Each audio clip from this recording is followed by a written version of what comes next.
On October 25, 2007, the last Maytag washing machine rolled off the line in Newton, Iowa.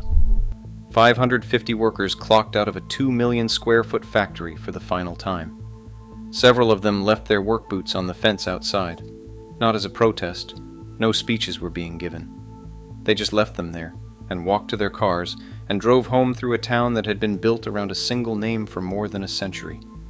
That name was Maytag, and the company that ended production that Thursday was not Maytag. Newton sits about 30 miles east of Des Moines, in the flat center of Iowa, on land that in the mid-1800s was better known for coal mines than for anything else. The city was incorporated in 1857. It was named after a Revolutionary War general.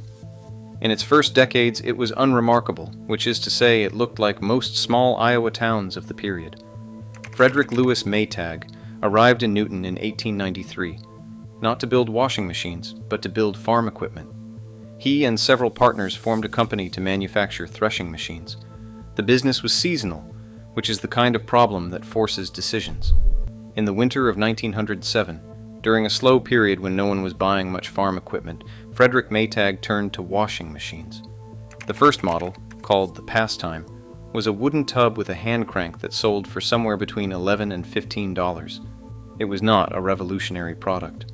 Dozens of companies were making machines like it.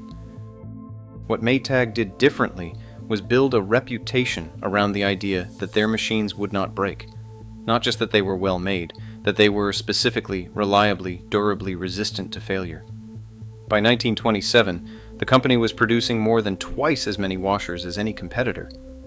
Newton, meanwhile, had become something that economic development textbooks now study as a cautionary example. A company town, in the full sense. A place where a single employer was not just the largest employer, but the organizing fact of civic life. At peak, Maytag employed roughly 4,000 people in Newton, a city of about 16,000. That is 1 in 4 residents working for one company. The math is simple, and the implications are not. School budgets tracked Maytag's tax contribution. Small businesses along the main street tracked Maytag's payroll cycle. Entire family trees ran through the same factory floor. The mayor at the time of the closure would later say, in a phrase that was reported so many times it became a cliché, that the people who worked there bled Maytag blue. It was a Fortune 500 company, in a town of 16,000 people. That is a thing worth saying plainly. In 1967, a Leo Burnett copywriter named Vincent Vasolo created a character for the company's advertising. The Maytag repairman, played initially by Jesse White, was presented as the loneliest man in his trade because the machines never broke. He had nothing to do. He sat by the phone that never rang. He did crossword puzzles. He played solitaire. The campaign ran for decades, through 3 actors, across 68 commercials for White alone, and then more than 77 for his successor Gordon Jump, who viewers of the era would recognize as the station manager from WKRP in Cincinnati. In 1986, the repairman acquired a companion, a basset hound. The dog was named Newton, after the town in Iowa where Fred Maytag had built his first washing machine. Most people who saw those commercials did not know that detail. The loneliest repairman in America was accompanied by a dog named for the city that employed their neighbors, and almost nobody noticed. The campaign would eventually be recognized as the longest-running flesh-and-blood advertising character in television history. Maytag built its identity, at the national level, entirely on dependability. The repairman with nothing to do was not just a mascot. He was the brand's central argument. What the brand was not saying, and what the company's own financial statements were, was that Maytag had been struggling for years before anyone outside the industry was paying attention. By the early 2000s, the company was losing ground to lower-cost imports, the same kind of competitive pressure that was hollowing out manufacturers across the Rust Belt, from Michigan to Ohio to Iowa, and the combined pressure of larger competitors. The product that had built Newton was being undercut by products manufactured at significantly lower cost, and Maytag's production facilities, aging, union-represented in the middle of Iowa, were expensive to operate relative to alternatives. The union representing the workers at the Newton plant was the International Association of Machinists and Aerospace Workers, the IAM, one of the oldest industrial unions in the country. Their contracts, negotiated over decades, were part of what made the facility expensive. They were also part of what had made it stable for generations. That tension is not unique to Newton. It is the tension at the center of most of the stories that look like this one. In 2005, the company received a buyout offer from Ripplewood Holdings, a private equity firm that had built a portfolio of distressed industrial assets. Ripplewood saw an acquisition opportunity. What they saw in Maytag's books was a brand with national recognition sitting on top of a cost structure that no longer matched the market it was competing in. A Chinese appliance manufacturer, Haier, which had grown from a near-bankrupt refrigerator factory in Qingdao in 1984 into the world's largest home appliance company by volume, also made a bid.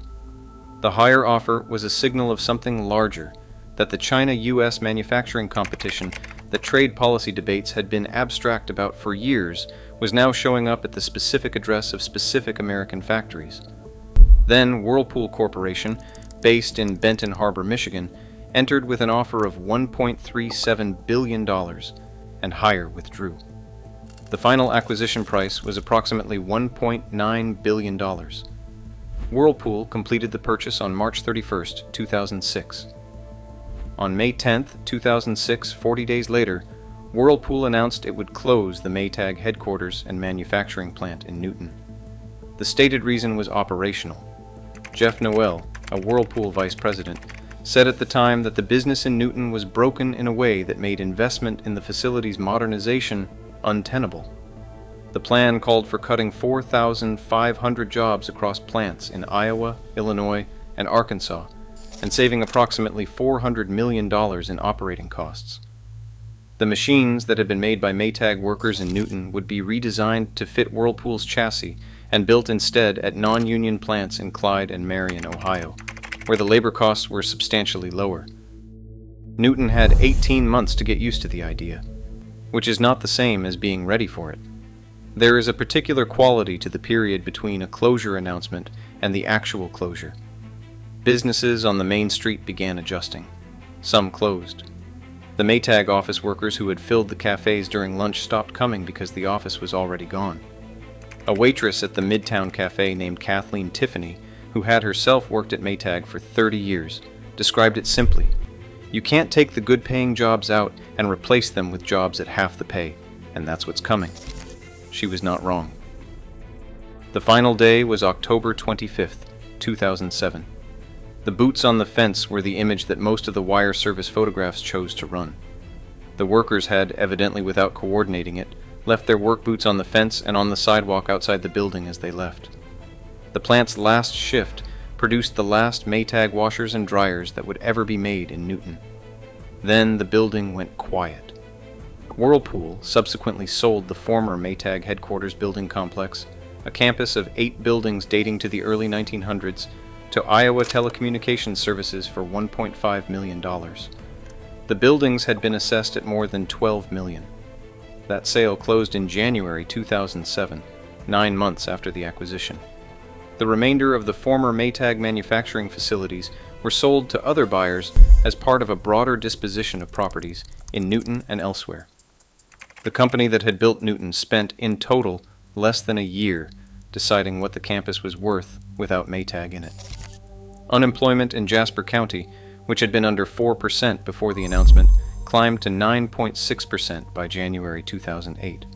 Iowa's statewide rate that same month was 3.7%.